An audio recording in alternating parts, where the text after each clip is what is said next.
Hello everyone, welcome back to my channel Neha's academy. मैं नेहा शर्मा। उम्मीद करते हैं आप सब बहुत अच्छे होंगे। तो आज की क्लास में हम करेंगे कॉम्प्रिहेंशन का फ़ेज़ 2। जी हाँ, पिछली बार हमने कुछ टिप्स एंड गाइडलाइंस पढ़े थे और उसको हमने फ़ेज़ 1 में ट्राई करके देखा था कि हम किस तरह से उसको यूज़ करके उस कॉम्प्रिहेंशन को बहुत ही कम टाइम में और एक्यूरेसी के साथ सॉल्व कर सकते हैं। तो वैसे ही आज फ़ेज़ 2 में हम देखेंगे उसके कुछ टिप्स और जो गाइडलाइंस जो फ़ेज़ 1 में रह गए थे, आज हम उसको पूरा करेंगे एंड देखेंगे कि किस तरीके से हम उसको सॉल्व कर सकते हैं, वो भी पूरी एक्यूरेसी के साथ। तो वीडियो में लास्ट तक ज़रूर बने रहिए ताकि आपको वीडियो अच्छे से समझ में भी आए और आप एग्ज़ाम को कर पाए क्रैक। तो चलिए बिना किसी देरी के शुरू करते हैं हमारी ये क्लास। तो चलिए शुरू करते हैं हमारी आज की क्लास। तो आज की क्लास जो है हमारी वो है यूजीसी नेट जेआरएफ के पेपर 1 का यूनिट नंबर 3 यानी कि कॉम्प्रिहेंशन। इसका प्रैक्टिस नंबर 2 हम आज करने वाले हैं। लास्ट क्लास जो कि प्रैक्टिस नंबर 1 की थी, प्रैक्टिस नंबर 1 में हमने देखा था जिसके टिप्स एंड गाइडलाइंस जो हमने पहली क्लास में किया था, टिप्स एंड गाइडलाइंस, जिसकी वीडियो आप देख सकते हैं अगर आपने नहीं देखा है तो। एंड देन उसके बाद हमने किया था इसका practice number 1 and in tips and guidelines को हमने फॉलो करके देखा था कि प्रैक्टिस नंबर 1 में कैसे ये यूज आता है। एंड साथ ही साथ हमने उसमें ये भी देखा था कि आप किस तरीके से एक्यूरेसी पे ध्यान दे सकते हो। तो टिप्स जो हमारे पास थे, जिसमें मैंने बताया था आपको कि इसमें जो 3 टिप्स थे, जो कि स्किमिंग था, पैराफ्रेजिंग था एंड एलिमिनेशन। तो इन तीनों चीजों में हमने जो देखा था, स्किमिंग का पार्ट भी देखा था, पैराफ्रेजिंग का पार्ट हमने नहीं किया था क्योंकि पैराफ्रेजिंग के लिए हमारे पास कुछ पैराग्राफ्स होने चाहिए।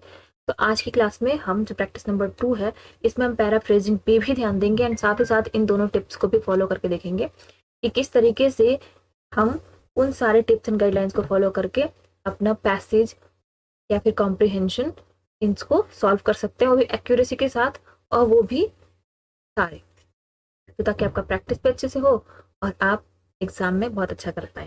क्योंकि ये जो होता है ना, कॉम्प्रिहेंशन, डीआई, ये सारी चीजें ना आपके लिए मार्क्स गेनिंग होता है। मतलब आप इन सारे टॉपिक्स को पढ़ करके मार्क्स बहुत अच्छे गेन कर सकते हो अगर आपकी इन सब पे पकड़ है तो पकड़ कैसे बनेगी? जब आप प्रैक्टिस करोगे। तो प्रैक्टिस के लिए चलिए हम देखते हैं आज की क्लास जो है वो है प्रैक्टिस नंबर 2 कॉम्प्रिहेंशन की एंड डीआई की, और जो भी पीवाईक्यूज हैं उसकी भी वीडियोस आप हमारे चैनल पे देख सकते हो।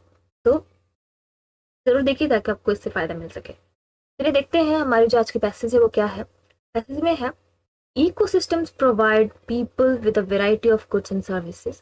मैं आपको पूरा पढ़ के बता रही हूँ। स्किमिंग का पार्ट आप तभी कर सकते हो जब आपने प्रैक्टिस अच्छी तरीके से कर रखी हो।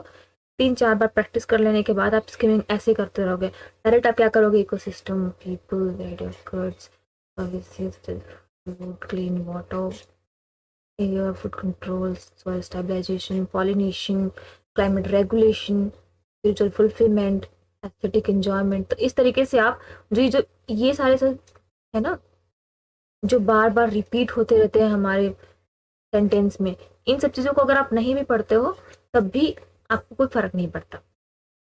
पर अगर आप नए हो या फिर आपने प्रैक्टिस अभी शुरू ही किया है तो आप सारी चीजें पढ़ो, अच्छी तरीके से पढ़ो। हाँ, थोड़ा टाइम लगेगा बट आप क्वेश्चन का आंसर बहुत अच्छे से कर सकते हो।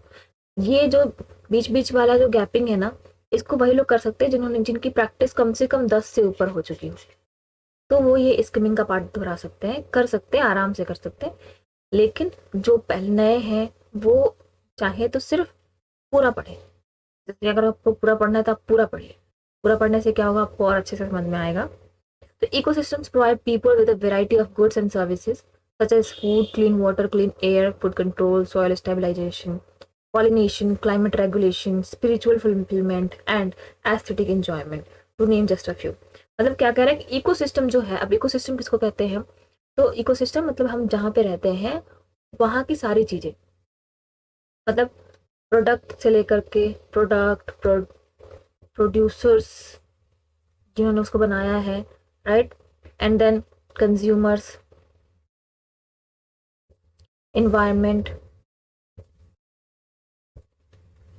फैक्टर्स, इन सारी चीजें जो भी मतलब इस इन्वायरमेंट में, इस जगह में जो भी चीजें मौजूद है, इसको इकोसिस्टम बोलेंगे। ठीक है? तो इसमें क्या क्या शामिल होता है, तो variety of goods and services होती हैं, फूड होता है, वाटर होता है, क्लीन एयर होता है, फूड कंट्रोल होता है, सॉइल स्टेबलाइजेशन होता है, ये सारी चीजें होती हैं, ठीक है, to name just a few. Most of these benefits are either irreplaceable, मतलब कि कुछ इसमें से ऐसी होती है जिसको रिप्लेस नहीं किया जा सकता, और the technology necessary to replace them is prohibitively expensive, मतलब कि कुछ चीजें रिप्लेस हो सकती है वो बहुत कॉस्टली होती है। For example portable fresh water, मतलब पानी पीने वाला जो फ्रेश वाटर होता है, can be extracted by desalinating sea water. अब सी वाटर को क्या करते हैं, पहले हम उसको फिल्टर करने की कोशिश करते हैं, राइट, तो उसमें जितने भी, अब बोलते हैं ना पानी कैसे वो करते हैं, तो पानी सी वाटर में क्या क्या होता है, सॉल्ट होता है, आप बोल सकते हो लवण, वो जो बहुत सारी चीजें होती है उसमें मिक्सचर होता है सी वाटर, राइट, तो उसको क्या करते हैं, डिसैलिनेट करते हैं, but only at great cost, मतलब करते तो हैं हम, लेकिन कैसे, बहुत महंगी, ठीक है, बहुत ज्यादा मेहनत लगती है, बहुत महंगी भी पड़ती है, डायरेक्ट नहीं कर सकते। The rapidly expanding human population has greatly modified the Earth's ecosystem to meet their increased requirements of some goods and services, particularly food, fresh water, timber, fiber and fuel. कहने का मतलब ये है कि जो रैपिडली एक्सपेंड हो रहा है ना ह्यूमन पॉपुलेशन, मतलब हमारी जनसंख्या जो इतनी तरह बढ़ रही है, वो greatly modified the earth ecosystem, earth ecosystem को बहुत ज्यादा मॉडिफाई करने में लगी हुई है, to meet their increase requirements of some goods. क्या हो रहा है, वो बहुत ज्यादा मॉडिफाई करने में लग गए, किस लिए, उनको जो भी रिक्वायरमेंट है, गुड्स की रिक्वायरमेंट्स है, सर्विसेज की रिक्वायरमेंट है, पर्टिकुलरली फूड की रिक्वायरमेंट है, fresh water, timber, fibre and fuel, इन सारी चीजों की रिक्वायरमेंट के लिए उन्होंने कुछ ज्यादा ही मॉडिफिकेशन करना शुरू कर दिया, किसमें, अर्थ के इकोसिस्टम में। This modification have contributed substantially to human wellbeing and economic development, मतलब ये जो मॉडिफिकेशन है ये सस्टेंशियली में कंट्रीब्यूट करता है ह्यूमन के वेलबींग के लिए एंड इकोनॉमिक डेवलपमेंट के लिए, ठीक है, मतलब उनको अच्छा रखने के लिए और उनका विकास के लिए ये कंट्रीब्यूट करता है। The benefits have not been equally distributed, पर जो बेनिफिट्स हैं वो सबको इक्वली डिस्ट्रीब्यूटेड है क्या, बिल्कुल नहीं, उनको जो भी बेनिफिट्स मिल रहे हैं वो सब इक्वल इक्वल नहीं मिल रहे, जिनको जितनी ज्यादा चाहिए वो उतना ज्यादा कर रहे हैं, ठीक है। Some people have actually been harmed by this changes, और इसी वजह से कुछ पीपल्स जो ऐसे होते हैं जो कि इन चेंजेस से, जो मॉडिफिकेशंस हो रहे हैं, इन चेंजेस से हार्म भी होते हैं, राइट, फैक्ट्रीज हैं, धुआं निकल रहा है, लोगों को बीमारियां हो रही हैं, तो ये इसका पार्ट है। Moreover, short-term increases in some ecosystems, goods and services have come at the cost of long-term degradation of others. मतलब आपके छोटे टाइम की जो खुशी के लिए, जो कि गुड्स एंड सर्विसेज के लिए है, इसमें आप इंक्रीज करते हो तो ये क्या हो जाता है, लॉन्ग टर्म का डिग्रेडेशन हो जाता है दूसरों का, ठीक है। For example, efforts to increase the production of food and fiber have decreased the ability of some ecosystems to provide clean water, regulate flooding and support biodiversity. तो इतनी सारी चीजें हैं, और आपको यहाँ पर क्या बोल रहा है कि efforts to increase the production of food in fiber, मतलब कि इंक्रीज जो कर रहे हैं हम production of food in fibre के लिए, जो हमने फूड में जो प्रोडक्शन ज्यादा डालने शुरू कर दिए हैं, वो क्या करता है, decrease the ability of some ecosystems to provide clean water, regulate flooding and support biodiversity. मतलब इन सारी चीजों में क्या हो रहा है, डिक्रीजमेंट की बारी आ रही है इनकी एबिलिटी में, ठीक है, इनकी एबिलिटी क्या हो रही है, कम हो रही है धीरे धीरे, ठीक है। तो आप देखोगे कि आपका जो पैसेज है वो इकोसिस्टम पे है, इकोसिस्टम में आप देख रहे हो मॉडिफाई हो रहा है, तो उसके बारे में बातें कर रहे हैं हम, ठीक है। तो अभी हम देखते हैं कि इसके जो कुछ क्वेश्चन जो है, क्योंकि इसने बोला read the following passage and answer the question, आप ये क्वेश्चन आप हिंदी में भी देख सकते हो, जो कि है निम्नलिखित गद्यांश को पढ़े और प्रश्नों में 1 से 5 के उत्तर दे। तो क्या है वो, पारिस्थितिकी तंत्र यानी कि इकोनॉमिक, इको सिस्टम जो है उसको कहते हैं पारिस्थितिकी तंत्र, लोगों को विभिन्न प्रकार की वस्तुएं और सेवाएं प्रदान करता है, जैसे कि भोजन, स्वच्छ पानी, स्वच्छ हवा, खाद्य नियंत्रण, मिट्टी स्थिरीकरण, मतलब जो भी हमने वहां पे इंग्लिश में पढ़ा है वो सारी चीजें यहाँ पर हिंदी में है, ठीक है। तो जो हिंदी वाले हैं जिनको इंग्लिश में समझ में नहीं आ रहा है, वैसे तो मैं पढ़ा रही हूँ आपको ताकि आपको हिंदी में समझ में आए, हिंदी और इंग्लिश दोनों वाले लोग समझ सकते हैं, लेकिन अगर किसी को इंग्लिश में समझ में आता है हिंदी में नहीं, तो वो इंग्लिश का देख सकते हैं, और जिनको हिंदी में समझ में आता है वो हिंदी का भी देख सकते हैं, जिसका मैंने यहाँ पर दिया हुआ है, आप पॉज करके भी पढ़ सकते हैं अच्छी तरीके से। ओके, तो चलिए देखते हैं हमारा जो फर्स्ट क्वेश्चन है वो क्या है। फर्स्ट क्वेश्चन है expanding human population has an adverse effect on. क्या बोल रहा है, ह्यूमन का पॉपुलेशन का एक्सपेंडिंग। तो हमने एक इसमें पढ़ा था, हमने फ्रेज 2 में पढ़ा था। अब जैसे देखो मैं बता रही हूँ आपको कि पैराफ्रेजिंग कैसे कर सकते हैं, ठीक है। तो पैराफ्रेजिंग का क्या है, ये जो एक पैराग्राफ है ना, ओके, ये फर्स्ट पैराग्राफ है। आप अपने नोट में ऐसे लिख सकते हो, फर्स्ट पैराग्राफ का लिख करके डायरेक्टली लिखो फर्स्ट, देन डैश दो, एंड देन साथ में लिखो कि यहाँ पर जो इंपॉर्टेंट पॉइंट्स आपको मिल रहे हैं, जैसे मैंने बोला कि आप स्कीमिंग करते तो क्या करते हो, इंपॉर्टेंट जो वर्ड्स होते हैं उसको आप लिख दो। तो आप यहाँ पे देखोगे कि आपको कुछ इंपॉर्टेंट वर्ड्स मिलेंगे, जस्ट लाइक ये सारे जो एक्सेट्रा वाले एग्जाम्पल्स हैं उनमें नेम है। तो आप देखोगे कि आपके फर्स्ट पैराफ्रेजिंग जब करोगे तो आपको पता चलेगा कि इसमें कुछ जो है कि वो वेराइटीज हैं, ठीक है, जो हमें इकोसिस्टम से मिलते हैं, मतलब प्रोवाइडेड वेराइटीज। अब वो क्या है, ये सारे नाम है। तब डायरेक्टली लिख दो फर्स्ट पैराफ्रेज में, फर्स्ट लिखो फर्स्ट पैरा, देन इसके बाद डैश दो, एंड देन लिखो आप क्या करोगे, डाल दोगे वहां पर कि यहाँ पर क्या है, प्रोवाइडेड थिंग्स, ओके। एंड साथ ही साथ कुछ हो सकता है इसमें, तो चेंजेस भी होंगे, वो कैसे होंगे, ओनली एट ग्रेट कॉस्ट। मतलब ये दो चीजें आपने लिख ली फर्स्ट पैरा में। सेकंड पैरा का अगर आप पैराफ्रेजिंग करते हो तब क्या करते हो, इसमें से भी कुछ इंपॉर्टेंट से जो वर्ड्स मिलेंगे ना आपको, मैं यहाँ पे सिर्फ नॉर्मली ऐसे बता रही हूँ, आप चाहो तो आप उसमें इंपॉर्टेंट से वर्ड्स ढूंढ कर लिख सकते हो। जस्ट लाइक आपको कुछ नया मिला, आपको लगता है कि नहीं, हो सकता है कि कुछ काम का हो, इसमें कुछ नई बातें बता रहा है इस पैराग्राफ में, उस पैराग्राफ में थोड़ी सी अलग बातें बताया, तो वो चीजें आप क्या कर सकते हो, यहाँ पे पैराफ्रेजिंग में डाल सकते हो। मतलब इस तरीके से भी आप जब करोगे ना, तो जैसे आपको क्वेश्चन मिलेगा ना, तो आपको समझ में आएगा कि अरे ये तो मैंने फर्स्ट पैरा में पढ़ा था, तो मुझे कहीं और जाने की जरूरत नहीं है, मैं डायरेक्टली इसको फर्स्ट पैरा में देख लूंगी, ठीक है।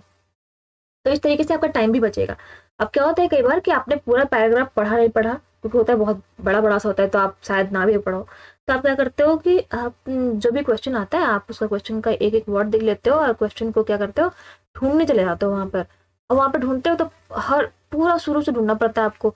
अब बीच में चाहे कहीं पे भी आए, अब मान के चलो जो जो आ रहा है वो यहाँ पे है, बस इतना बड़ा पैराग्राफ था तो ठीक है, अब आपको यहाँ तक जाने में क्या करना, ढूंढना पड़ रहा है।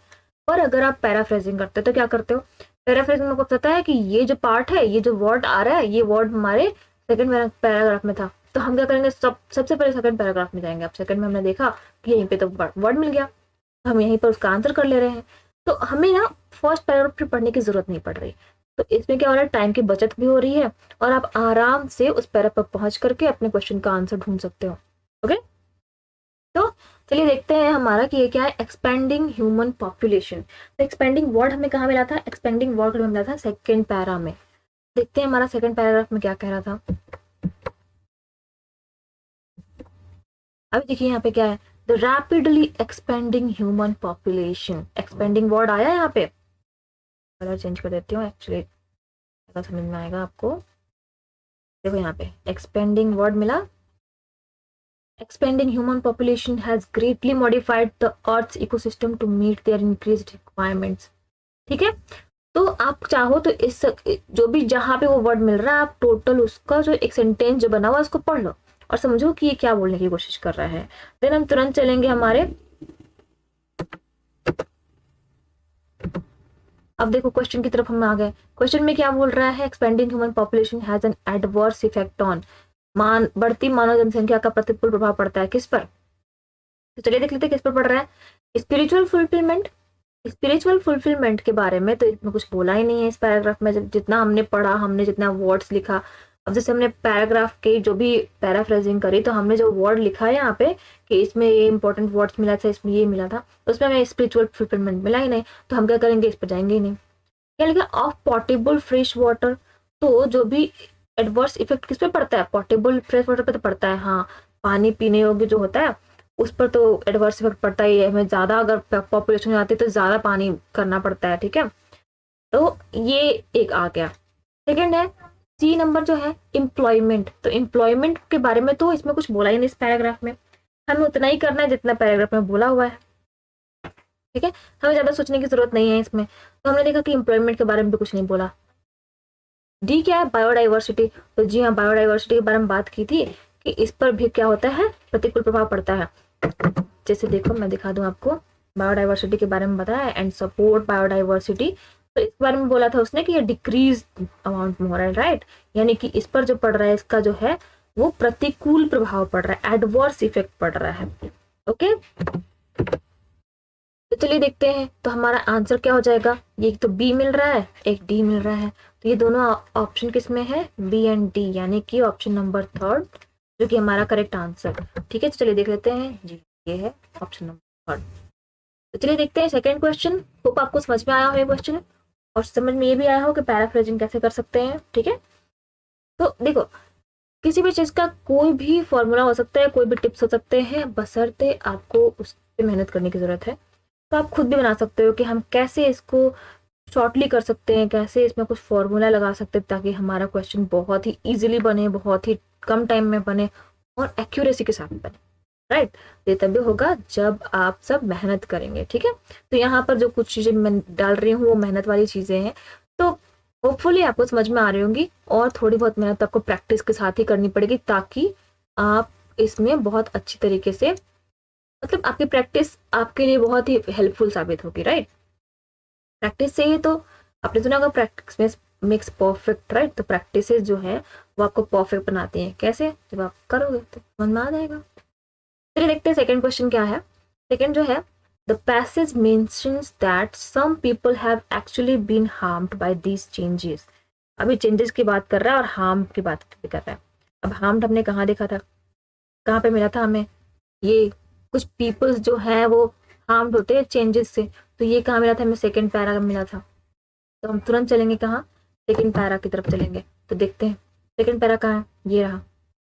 इसमें क्या बोल रहा है कि जो भी चेंजेस की बात कर रहा है और हार्म की बातें कर रहा है, तो हमारी नजरें ना ऐसी तेज होनी चाहिए, दिखना चाहिए कि हार्म्ड बाय चेंजेस, दिख रहा है यहाँ पे, मतलब कि the benefits have not been equally distributed, some people have actually been harmed by this changes. तो ये कब हो रहा था, जब सबको इक्वली कुछ मिल नहीं रहा था, इक्वली डिस्ट्रीब्यूशन नहीं हो रहा था, the benefits have not been equally distributed. ठीक है, डिस्ट्रीब्यूशन इक्वली नहीं हो रहा था, एंड साथ ही साथ ये क्या हो रहा था कि कुछ पीपल्स जो थे वो हार्म हो पा रहे थे। ठीक है, हार्म चले जा रहे थे। चलिए देखते हैं कि इसका क्वेश्चन आगे क्या कहता है, एंड साथ साथ हम ये भी देख लेंगे, these modification have contributed substantially to human wellbeing and economic development. मतलब किसके लिए हो रहा है ये, तो ह्यूमन के वेलबींग के लिए एंड इकोनॉमिक के डेवलपमेंट के लिए ये सारे चेंजेस किए जा रहे हैं। तो देख लेते हैं हम कि हमारा क्वेश्चन में है जो क्या है। तो देखिए अब क्या बोल रहा है कि ये क्या इंडिकेट करता है, तो इंडिकेशन के लिए हमने तो सेंटेंस पढ़ लिया है। अब देख लेते हैं कि क्या इससे रिलेटेड क्वेश्चन बन सकता है। तो इनएक्विटेबल डिस्ट्रीब्यूशन ऑफ बेनिफिट, तो बिल्कुल ये तो हमें करेक्ट लग रहा है। क्यों, क्योंकि हमने देखा अभी कि इक्वली डिस्ट्रीब्यूटेड नहीं हो रहा है, यानी कि इनइक्विटेबल डिस्ट्रीब्यूशन हो रहा है। फिर decrease in the ability of some ecosystems to provide clean water, regulate flooding and support biodiversity. तो ये क्या कर रहा है, ये डिक्रीज कर रहा है, जो कि हमने थोड़ा लास्ट में देखा था। अब देखोगे for example, efforts to increase the production of food in fiber have decreased the ability of some ecosystems to provide clean water, regulate flooding and support biodiversity। मतलब जो ये जो चेंजेस आ रहे हैं इनसे क्या हो रहा है, इनकी एबिलिटी में डिक्रीजमेंट हो रही है। ठीक है, तो कैसे हो रही है, जब हमने ज्यादा ह्यूमन का पॉपुलेशन जो है एक्सपेंड हो रहा है, तो हमें ज्यादा चीजें चाहिए, हमें ज्यादा फिल्ट्रेशन चाहिए, तो उससे क्या कर रहे हैं, हम ज्यादा चेंजेस करने में लगे हुए, ज्यादा मॉडिफिकेशन करने में लगे हुए हैं, तो उससे जो पीपल्स को जो हार्म हो रहा है, एंड उसी के साथ साथ ये भी हो रहा है कि एबिलिटीज में भी चेंजेस आ रही हैं, राइट। तो ये सारी चीजें हैं। अभी देखो, तो हम पहुंचते हैं पहले क्वेश्चन की तरफ। तो क्वेश्चन में क्या है कि ये भी सही है और ये भी सही था, तो हमारा बोथ ए एंड बी हो जाएगा। ठीक है, तो both A and B are, B is the option number C. तो आपका आंसर है ऑप्शन नंबर सी। ये दोनों ही सही है, दोनों को इंडिकेशन मिल रहा है इस चीज के लिए, some people have actually been harmed by this changes. तो कौन से चेंजेस और क्या क्या हो रहा है, तो इनकी वजह से चेंजेस जो हो रहे हैं उससे पीपल्स में क्या हो रही है, उनको हानि पहुंच रही है। ठीक है, नुकसान हो रहा है उनका। चलिए देखते हैं नेक्स्ट क्वेश्चन, होपफुली आपको समझ में आया हो ये क्वेश्चन भी। देखते हैं, विच of the following is correct in the context of the passage. तो बोल रहा है कि इसमें कौन सा करेक्ट है। क्वेश्चन को अच्छे से पढ़ने का, देखने का कि वहां पे क्या क्या क्वेश्चन है, किस टाइप का क्वेश्चन बोल रहा है, कहीं नॉट तो नहीं दिया हुआ, कहीं कहीं कुछ करेक्ट और इनकरेक्ट तो नहीं दिया हुआ, तो ये सारी चीजें आपको ध्यान देनी पड़ेंगी कि क्वेश्चन में क्या बोल रहा है। यहाँ करेक्शन की बात कर रहे हैं कि कौन सा जो सेंटेंस है वो करेक्ट है। तो देखते हैं, the rapid expansion of population has adversely affected some people. तो बिल्कुल, क्यों बिल्कुल, क्योंकि आप देख रहे हो रैपिड एक्सपेंशन हो रहा है ना, बहुत जल्दी जल्दी क्या हो रहा है, बढ़ रहा है, इंसानों की पॉपुलेशन बढ़ रही है, तो इससे एडवर्सली अफेक्ट हो रहे हैं लोग, कुछ लोगों में चेंजेस आ रहे हैं, कुछ एबिलिटीज में चेंजेस आ रहे हैं इकोसिस्टम में। तो ये चीज तो मुझे सही लग रहा है, पर क्योंकि हम एक से डायरेक्टली नहीं जा सकते तो हम बाकी के भी देख लेते क्या है। Sufficient efforts have not been made to increase the production of food and fiber. तो ये इसके बारे में तो कुछ लिखा हुआ है नहीं पैसेज में, कॉन्टेक्स्ट ऑफ द पैसेज जो बोल रहा है क्या करेक्ट है, और पैसेज में ऐसा कुछ लिखा है नहीं, सफिशिएंट तो आया ही नहीं कहीं पे भी, तो यानी कि ये गया क्या, गलत।